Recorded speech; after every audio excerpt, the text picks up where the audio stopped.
നമസ്കാരം. ഞാൻ doctor Anu, Kerala government health സർവീസിൽ ഓർത്തോപീഡിക് സർജനായി ജോലി ചെയ്യുന്നു. ഇപ്പോൾ ജനറൽ ഹോസ്പിറ്റൽ ഇരിഞ്ഞാലക്കുടയിലാണ്. നമുക്കിന്ന് സാധാരണമാണെങ്കിലും അധികം ആൾക്കാർ മനസ്സിലാക്കിയിട്ടില്ലാത്ത ഒരു വിഷയത്തെക്കുറിച്ച് സംസാരിക്കാം. നിങ്ങൾക്ക് നിങ്ങളുടെ മുട്ടുകളെ വിശ്വാസമാണോ? ഇതെന്താ ഇങ്ങനൊരു ചോദ്യമെന്നല്ലേ? അതെ, ഇങ്ങനെ ഒരു ബുദ്ധിമുട്ടുമായിട്ട് നമ്മുടെ ഒ പിയിൽ 24 വയസ്സുള്ള ഒരു ചെറുപ്പക്കാരൻ വന്നിട്ടുണ്ടായിരുന്നു. നമുക്ക് പുള്ളിയുടെ കഥയൊന്ന് കേൾക്കാം. ഇദ്ദേഹം ഒരു ഫുട്ബോൾ പ്ലെയറാണ്. ഒരു 6 മാസം മുമ്പ് ഈ ടർഫിലൊക്കെ വെച്ചിട്ട് ഫുട്ബോൾ കളിച്ചപ്പോൾ അദ്ദേഹം മറ്റൊരു കളിക്കാരനുമായിട്ട് കൂട്ടിയിടിക്കുകയും കാല് ഒന്ന് തിരിയുകയും ടപ്പെന്നൊരു സൗണ്ട് കേൾക്കുകയും പുള്ളി നിലത്ത് വീഴുകയും ചെയ്തു. പുള്ളി എണീക്കാൻ കുറച്ച് ബുദ്ധിമുട്ടുണ്ടായിരുന്നു. എന്നാലും കുറച്ച് കഴിഞ്ഞപ്പോഴത്തേക്കും നടക്കാനൊക്കെ സാധിക്കുന്നുണ്ടായിരുന്നു. കുറേ കഴിഞ്ഞ് മുട്ടിൽ നല്ല നീര് വന്നു. അദ്ദേഹം അടുത്തുള്ളൊരു ആശുപത്രിയിൽ കാണിക്കുകയും അവിടെ അവർ പരിശോധിച്ച് ഒരു എക്സ്റേയും എടുപ്പിച്ചു. എക്സ്റേയിൽ പൊട്ടലൊന്നുമില്ല. അപ്പോൾ വേദനയുടെയും നീരിൻ്റെയും മരുന്നുകൾ കൊടുത്ത് അവർ പുള്ളി മടക്കി അയച്ചു. അടുത്ത 1-2 ദിവസം കൊണ്ട് പുള്ളിക്ക് ആ വേദനയും നീരും എല്ലാം കുറയുകയും ആശ്വാസം കിട്ടുകയും ചെയ്തു. എന്നാൽ ഒരു 2 ആഴ്ച കഴിഞ്ഞ് പുള്ളി വീണ്ടും കളിക്കാൻ ഇറങ്ങിയപ്പോഴത്തേക്കാണ് ഒരു കാര്യം ശ്രദ്ധിച്ചത്. പുള്ളിക്ക് മുട്ടിലെന്തോ ഒരു ബുദ്ധിമുട്ട് അനുഭവപ്പെടുന്നുണ്ട്. പുള്ളിക്ക് ആദ്യം എന്താണെന്ന് മനസ്സിലാക്കാൻ കഴിയുന്നില്ല. അത് വിശദമായി ചോദിച്ചപ്പോൾ മുട്ടിലൊരു ഇടർച്ച, അല്ലെങ്കിൽ സ്പീഡിൽ ഓടുമ്പോൾ കാല് തെറ്റി വീഴാൻ പോകുന്നത് പോലെ. അപ്പോൾ ഇതാണ് പുള്ളി എനിക്ക് ആ മുട്ടിനെ വിശ്വാസമില്ല എന്ന് പറഞ്ഞത്. ഇപ്പോൾ കളിക്കാൻ നേരത്ത് സ്പീഡിൽ ഓടുമ്പോഴോ സ്റ്റെപ്പ് കയറുമ്പോഴോ ഒക്കെ പുള്ളിക്ക് മുട്ട് മടങ്ങി വീഴാൻ പോകുന്ന പോലെ, അല്ലെങ്കിൽ മുട്ടിൻ്റെ അകത്ത് എല്ല് തെറ്റുന്ന പോലെ ഒരു ഫീലിംഗ് ഉണ്ടാവുന്നുണ്ട്. ഈ ഒരു ബുദ്ധിമുട്ടുമായിട്ടാണ് ഇപ്പോൾ നമ്മുടെ കാണാൻ വന്നത്. അപ്പോൾ ഇദ്ദേഹത്തെ പരിശോധിച്ച് നോക്കിയപ്പോഴത്തേക്കും ഏകദേശം അസുഖം മനസ്സിലായി. അത് കൺഫേം ചെയ്യാനായിട്ടൊരു MRI എടുത്ത് വരാൻ പറഞ്ഞു. MRI വന്നപ്പോൾ അത് നമ്മൾ ഉദ്ദേശിച്ച അസുഖം തന്നെയാണ്, ഇഞ്ചുറി തന്നെയാണ്. അത് നമുക്ക് MRIയിൽ കൺഫേം ചെയ്യാൻ പറ്റി. അപ്പോൾ ഇത് ACL ഇഞ്ചുറി എന്ന് പറയുന്ന, നമ്മൾ മുട്ടിൽ ലിഗമെൻ്റ് പൊട്ടി എന്നൊക്കെ സാധാരണ രീതിയിൽ പറയുന്ന ഒരു സാഹചര്യമാണ്. ACL എന്ന് പറഞ്ഞാൽ മുട്ടിൻ്റെ ഉള്ളിൽ മുട്ടിന് സ്റ്റെബിലിറ്റി കൊടുക്കുന്ന കയർ പോലെയുള്ള ഒരു ലിഗമെൻ്റാണ്.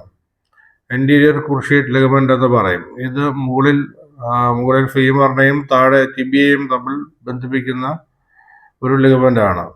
ഈ ലിഗമെൻ്റ് കാരണമാണ് നമ്മുടെ ടിബിയ ഫീമറിൽ നിന്നും വിട്ട് മുന്നോട്ട് തെറിച്ചു പോകാതിരിക്കുന്നത്. നമ്മുടെ കാൽമുട്ടിന് സ്റ്റെബിലിറ്റി നൽകുന്ന പ്രധാനമായും 4 ലിഗമെൻ്റാണ്. ACL anterior cruciate ligament, PCL posterior cruciate ligament, പിന്നെ MCL, LCL എന്ന് പറയുന്ന ലിഗമെൻ്റുകളാണ്. ഇത് എല്ലാം ഈ നമ്മുടെ കാറിൻ്റെ സീറ്റ് ബെൽറ്റ് ചെയ്യുന്ന പോലത്തെ ഒരു ജോലിയാണ് ചെയ്യുന്നത്. താഴത്തെ ടിബിയ ഈ മുകളിലെ ഫീമറിൽ നിന്നും വേർവിട്ട് പോകാതിരിക്കാൻ നോക്കുന്ന ജോലിയാണ് ഈ ലിഗമെൻ്റുകൾ ചെയ്യുന്നത്. ഇനി നമുക്ക് ഇതിൻ്റെ കാരണങ്ങൾ എന്തൊക്കെയാണെന്ന് നോക്കാം. അതായത് ഈ ലിഗമെൻ്റ് പൊട്ടാനുള്ള കാരണങ്ങൾ എന്തൊക്കെയാണെന്ന് നോക്കാം. ഒന്ന്, നമ്മൾ സ്പീഡിൽ ഓടിയിട്ട് പെട്ടെന്ന് നിൽക്കുമ്പോൾ, അല്ലെങ്കിൽ ഓടിക്കൊണ്ടിരിക്കുന്നത് പെട്ടെന്ന് തിരിയുന്ന സാഹചര്യം. അതുപോലെ സ്റ്റെപ്പ് ഇറങ്ങുമ്പോൾ വഴുകി പോവുക, ഇച്ചിരി ആഴമുള്ള ഭാഗത്തേക്ക് നമ്മൾ ഇറങ്ങുന്ന സമയത്ത്, ഇങ്ങനെയൊക്കെയുള്ള സാഹചര്യത്തിലാണ് ഈ ACL പൊട്ടാൻ സാധ്യതയുള്ളത്. ഇനി ഇതിൻ്റെ ലക്ഷണങ്ങൾ എന്തൊക്കെയാണെന്ന് നോക്കാം. കാലിന് നീരുണ്ടാവും, വേദന ഉണ്ടാവും. എന്നാൽ ഇത് ക്രമേണ കുറയുകയും അതിനുശേഷം ഈ പറഞ്ഞ ഇടർച്ച അല്ലെങ്കിൽ കാലിലെ സ്റ്റെബിലിറ്റി കുറഞ്ഞതുപോലെ ഫീൽ ചെയ്യുകയും ചെയ്യും. അതാണ് ഇതിൻ്റെ പ്രധാന ലക്ഷണം. പലർക്കും ഈ പറഞ്ഞ പോലെ കാലിനെ മുട്ടിനെ ഒരു വിശ്വാസമില്ലായ്മ പോലെ ഒരു ഫീല് വരും. അത് എപ്പോൾ വേണമെങ്കിലും മടങ്ങി വീഴാമെന്നുള്ള രീതിയിൽ. പരിശോധിച്ച് നോക്കുമ്പോൾ അറിയാൻ പറ്റും. ഒരു 3 ടെസ്റ്റുകളാണ് പ്രധാനമായിട്ടുള്ളത്.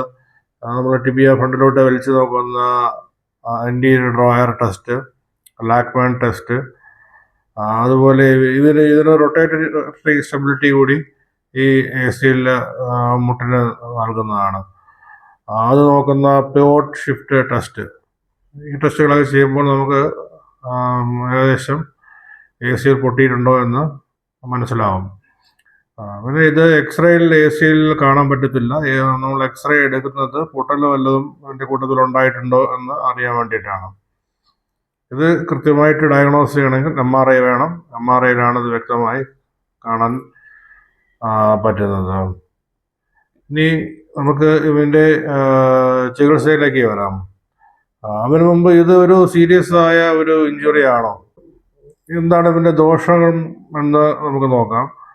ഇപ്പോൾ കാലിൻ്റെ സ്റ്റെബിലിറ്റി കുറഞ്ഞു കഴിഞ്ഞാൽ മുട്ടിൻ്റെ മൂവ്മെൻറ്റ് കൂടുകയും മുട്ടിനുള്ളിലുള്ള കാർട്ടിലേജുകൾക്കും മെനിസ്കസ് എന്ന് പറയുന്ന ഘടകങ്ങൾക്കും ഇത് കേടുപാടലുണ്ടാകും. അങ്ങനെ വരുമ്പോൾ മുട്ട് പെട്ടെന്ന് തേയ്മാനം ഉണ്ടാവുകയും മറ്റ് അസുഖങ്ങൾ ഉണ്ടാവുകയും ചെയ്യുന്നതാണ്. ഈ ആദ്യത്തെ ഇത് ഇഞ്ചുറി ഉണ്ടാകുമ്പോൾ ഉണ്ടാകുന്ന വേദന അല്ലാതെ അതിനുശേഷം ഇതിൽ വേദന ഉണ്ടാകാറില്ല. അത് കാരണം തന്നെ പലരും ഇത് ഒരു സീരിയസ് ഇഞ്ചുറി അല്ല എന്ന് വിചാരിച്ച് ഇത് കൊണ്ടു നടക്കാറുണ്ട്. അതുകൊണ്ട് തന്നെ ഇത് കണ്ടുപിടിക്കാനും താമസിക്കാറുണ്ട്. അതുകൊണ്ടാണ് ഞാൻ നേരത്തെ പറഞ്ഞത്, ഇത് സാധാരണമാണെങ്കിലും പലർക്കും വളരെ മനസ്സിലാക്കിയിട്ടില്ലാത്തതും കണ്ടുപിടിക്കാൻ വൈകുന്നതുമായിട്ടുള്ള ഒരു അസുഖം കൂടിയാണ്. അതിന് നമുക്ക് ഇതിൻ്റെ ചികിത്സയിലേക്ക് പോകാം. ഇത് 2 രീതിയിൽ ചികിത്സിക്കാം. നമുക്ക് സർജറി ചെയ്തും ചികിത്സിക്കാം, സർജറി ഇല്ലാതെയും ചികിത്സിക്കാം. സർജറി ഒഴിവാക്കുന്ന ആർക്കൊക്കെയാണെന്ന് നോക്കാം. പ്രായമായ ആൾക്കാർ, അധികം നടക്കാനും ഓടാനും ഒക്കെയുള്ള ജോലികളൊന്നും ഇല്ലാത്ത ഒരു സ്ഥാപനത്തിൻ്റെ അകത്തൊക്കെ മാത്രം അങ്ങനെ ജോലി ചെയ്തു പോകുന്ന ആൾക്കാർ, അതുപോലെ വലിയ ഇൻസ്റ്റബിലിറ്റി ഒന്നും ഇല്ലാത്ത ആൾക്കാർ, അങ്ങനെയുള്ളവർക്കൊക്കെ സർജറി ഒഴിവാക്കി ഫിസിയോതെറാപ്പി മരുന്നുകളും വച്ച് ചികിത്സിക്കാവുന്നതാണ്. അതുപോലെ ഇത് ACLന് നമ്മൾ 3 ഗ്രേഡായിട്ട് ഇതിൻ്റെ ടിയറുകളെ തിരിച്ചിട്ടുണ്ട്. ഗ്രേഡ് 1 എന്ന് പറയുമ്പോൾ ചെറിയ വലിവും ചെറിയ തോതിലുള്ള കീറലുകളുമേ കാണത്തുള്ളൂ. ഗ്രേഡ് 2 എന്ന് പറയുമ്പോൾ നല്ലൊരു ശതമാനം ഫൈബേഴ്സും കീറിയിട്ടുണ്ടായിരിക്കും. അതുപോലെ ഗ്രേഡ് 3 എന്ന് പറഞ്ഞു കഴിഞ്ഞാൽ മുഴുവനായിട്ടും ACL പൊട്ടിപ്പോയിട്ടുണ്ടായിരിക്കും. ഈ സർജറി ഒഴിവാക്കിയുള്ള കൺസർവേറ്റീവ് ട്രീറ്റ്മെൻറ്റിൽ നമ്മൾ പ്രധാനമായും ചെയ്യുന്ന ഈ തുടക്കത്തിൽ വേദനയും നീരും ഒക്കെ ചികിത്സിക്കുക. അതിൻ്റെ കൂട്ടത്തിൽ ബ്രേസ് കിട്ടും, മുട്ടിൽ ഇടാൻ പറ്റുന്ന ബെൽറ്റ് പോലെയുള്ള ബ്രേസ് കിട്ടും, അത് ഉപയോഗിക്കുക. ഏകദേശം 2 ആഴ്ച 3 ആഴ്ച കഴിഞ്ഞ ശേഷം ഫിസിയോതെറാപ്പി, അതായത് മുട്ടിന് ചുറ്റുമുള്ള മസിലുകളെയും പേശികളെയും ഒക്കെ ബലപ്പെടുത്തി എടുക്കുക എന്നുള്ള രീതിയാണ് ഈ ട്രീറ്റ്മെൻറ്റിൽ ചെയ്യുന്നത്. ഈ സർജറി ആർക്കൊക്കെ ചെയ്യുമെന്ന് നോക്കാം. ചെറുപ്പക്കാർക്ക്, പിന്നെ സ്പോർട്സിൽ ഏർപ്പെട്ടിരിക്കുന്നവർക്ക്, അതുപോലെ ഒത്തിരി ഫിസിക്കൽ ആക്ടിവിറ്റിയിൽ ദിവസവും ആവശ്യമായി വരുന്ന ആൾക്കാർക്ക്, ഒത്തിരി നടക്കാനും നടന്നൊക്കെ ജോലി ചെയ്യാനുള്ള, ഇപ്പോൾ ഏതെങ്കിലും സൈറ്റൊക്കെ സൂപ്പർവൈസ് ചെയ്യാനും സ്റ്റെപ്പ് കയറി ഇറങ്ങി ജോലി ചെയ്യാനൊക്കെ ആവശ്യമുള്ളവർ, അങ്ങനെയുള്ളവർക്കൊക്കെയാണ് സർജറി നിർബന്ധമായും ചെയ്യേണ്ടത്. ഇനി നമുക്ക് ഇതിൻ്റെ സർജറി എങ്ങനെയാണെന്ന് നോക്കാം. ഇതിനെ നമ്മൾ ACL റീകൺസ്ട്രക്ഷൻ എന്നാണ് പറയുന്നത്. അതായത് നമ്മൾ ഈ പൊട്ടിപ്പോയ ACLനെ തുന്നിപ്പിടിപ്പിച്ച് റിപ്പയർ ചെയ്യുകയല്ല ചെയ്യുന്നത്, മറിച്ച് നമ്മളൊരു പുതിയ ACL തന്നെ ഉണ്ടാക്കി വയ്ക്കുകയാണ് ചെയ്യുന്നത്. ഇതിനായിട്ട് നമ്മൾ ഉപയോഗിക്കുന്ന ഗ്രാഫ്റ്റുകളാണ്, നമ്മുടെ ശരീരത്തിൽ തന്നെ എടുക്കുന്ന ഗ്രാഫ്റ്റുകൾ.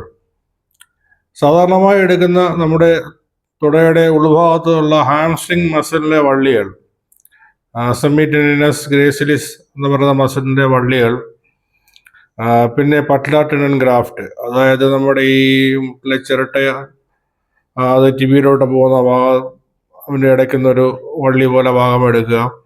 ഇത് വച്ചിട്ട് പുതിയ ഒരു ACL തന്നെ സൃഷ്ടിക്കുകയാണ് ചെയ്യുന്നത്. ഇതിന് മുട്ട് നമ്മൾ തുറക്കേണ്ട ആവശ്യം വരുന്നില്ല. ഇത് കീഹോൾ സർജറി ആയിട്ടാണ് ചെയ്യുന്നത്.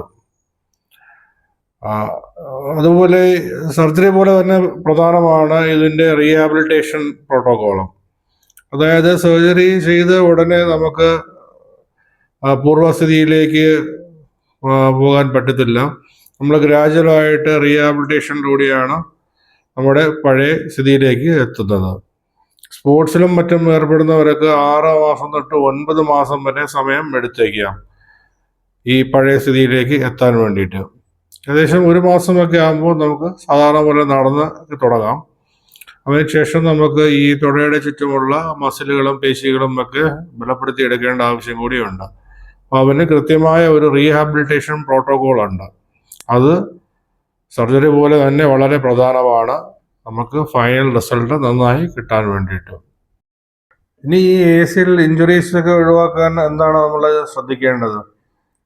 നമ്മൾ സ്റ്റെപ്പ് ഇറങ്ങുമ്പോഴും ആഴമുള്ള കുഴിയിലോട്ട് കാലൊക്കെ എടുത്ത് വയ്ക്കുമ്പോഴത്തേക്കും ഒക്കെ വളരെ ശ്രദ്ധിച്ച് ചെയ്യുക. അതുപോലെ തെന്നാതിരിക്കാൻ നല്ല ക്വാളിറ്റിയുള്ള ഫുട്വെയർ, ചെരുപ്പുകളൊക്കെ ഉപയോഗിക്കുക. സ്പോർട്സിൽ ഏർപ്പെട്ടിരിക്കുന്നവർ ശരിയായ വാപ്പിന് ശേഷം മാത്രം കളിക്കാൻ ഇറങ്ങുക. ഇതൊക്കെയാണ് നമ്മളിത് ഒഴിവാക്കാൻ വേണ്ടി ശ്രദ്ധിക്കേണ്ട കാര്യങ്ങൾ. അപ്പോൾ എങ്ങനെയാണ്, നിങ്ങൾക്ക് നിങ്ങളുടെ മുട്ടിന് വിശ്വാസമാണോ? ഇല്ലെങ്കിൽ എത്രയും പെട്ടെന്ന് ഒരു ഓർത്തോപീഡീഷ്യനെ കാണാം. അതുപോലെ തന്നെ നിങ്ങൾക്ക് അറിയാവുന്ന ആർക്കെങ്കിലും, ബന്ധുക്കൾക്കോ കൂട്ടുകാർക്കോ ഇങ്ങനെ ഒരു ബുദ്ധിമുട്ട് ഉള്ളതായി പറയുന്നുണ്ടെങ്കിൽ ഓർത്തോപീഡീഷ്യനെ കണ്ട് ചികിത്സ എടുക്കാൻ പറയുക. ACL ഇഞ്ചറി ആയിരിക്കാം. ചികിത്സിച്ച് കഴിഞ്ഞാൽ വളരെ വ്യത്യാസം ഉണ്ടാകുന്ന ഒരു അസുഖമാണ്. അപ്പോൾ മറ്റൊരു വീഡിയോയുമായി വീണ്ടും കാണാം. Thank you.